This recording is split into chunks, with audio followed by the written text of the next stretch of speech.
اب میں اس کا جواب دیتا ہوں۔ او دجال ابن دجال، تمہارا مذہب تو یہ ہے جو کہ نور الانوار ملا جیون کی تصنیف میں موجود ہے کہ قرآن مجید کی دو آیتیں آپس میں ٹکرا گئی ہیں اور تم نے لکھا ہے کہ یہ دونوں آیتیں ساقط ہو گئی ہیں۔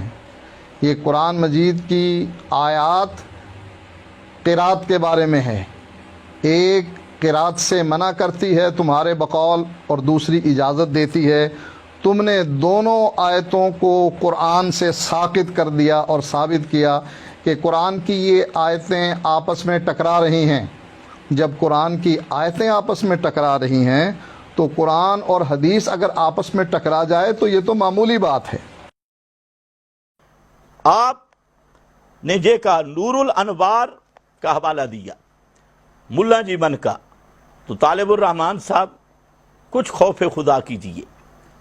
یہ جو نور الانوار کا آپ نے حوالہ دیا اس کا موضوع سے تعلق ہے صحیح، یہ تو اب آپ کو پتہ چلے گا کہ موضوع سے آپ کو بھاگنے کوئی نہیں دیتا، چاہے آپ جتنے ہاتھ پاؤں ماریں۔ اور پھر اس نور الانوار کی عبارت میں بھی آپ نے خیانت کی ہے اور صریح خیانت کی۔ اس عبارت کو ذرا پڑھتا تو پتہ چلتا کہ اس عبارت کو اگلی دفعہ جہاں سے یہ مسئلہ شروع ہوتا ہے وہاں سے ذرا پڑھنا۔ وہاں نور الانوار کے اندر لکھا ہے کہ لا تعارض فی نفس الامر، کہ حقیقت امر نفس الامر کے اندر قرآن مقدس کی آیات کا کوئی تعارض نہیں، لا تعارض۔ اور پھر آگے اس نے صاف لکھا ہے کہ اگر تعارض وغیرہ کلام الہی میں مانا جائے تو اس سے تو عجز باری لازم آتا ہے، یہ اس کی تمہید ہے۔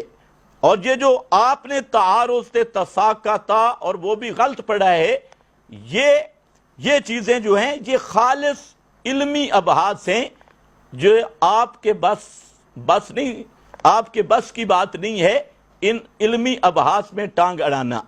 پھر آپ نے یہ بھی کہا دوسرے نمبر پہ آپ نے یہ خیانت کی کہ آپ کہتے ہیں کہ تم نے قرآن سے دو آیتوں کو ساقط کر دیا، جھوٹوں پہ خدا کی لعنت ہو۔ طالب الرحمان صاحب، اگر آپ میں ہمت ہے تو نور الانوار کی یہ عبارت نکالیں جس کا یہ معنی ہو کہ دو آیتیں قرآن سے ساقط ہو گئی ہیں اور قرآن سے ساقط کیا گیا ہے۔ تمہیں یہ بھی معلوم نہیں کہ استدلال سے ساقط ہونا اور بات ہے اور قرآن سے ساقط ہونا اور بات ہے۔ کسی مسئلہ میں ظاہری طور پر استدلال کا ساقط ہونا اور قرآن مقدس سے آیات کا ساقط ہونا، اتنا بھی تجھے معلوم نہیں۔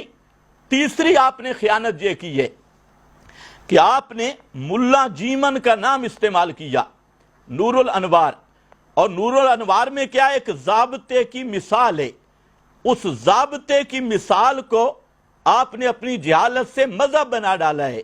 تو طالب الرحمان صاحب خوف خدا کیجیے، کسی ضابطے کی مثال ہوتی ہے تفہیم کے لیے، ضابطے کی مثال کو مذہب قرار دینا آپ جیسے لائق بزرگوں کا کام ہوتا ہے۔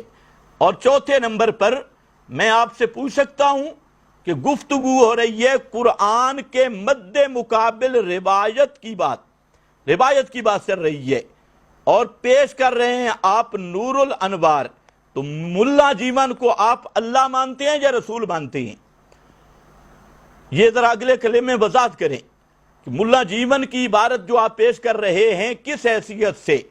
ہمارے نزدیک وہ نہ اللہ ہے، نہ معصوم ہے، نہ مجتہد ہے، وہ ایک عالم ہے، اور عالم کی لغزش قلم بھی ہوتی ہے اور باتیں بھی ہوتی ہیں، اور مثال کا اصل جو مقصد ہے وہ تفہیم مسئلہ ہوتا ہے، نہ کہ مثال کو مذہب بنایا جاتا ہے۔ لیکن ایسی علمی باتیں آپ جیسے بوڑھے بزرگ کو اب اس دور میں کس طرح سمجھ آئیں گی؟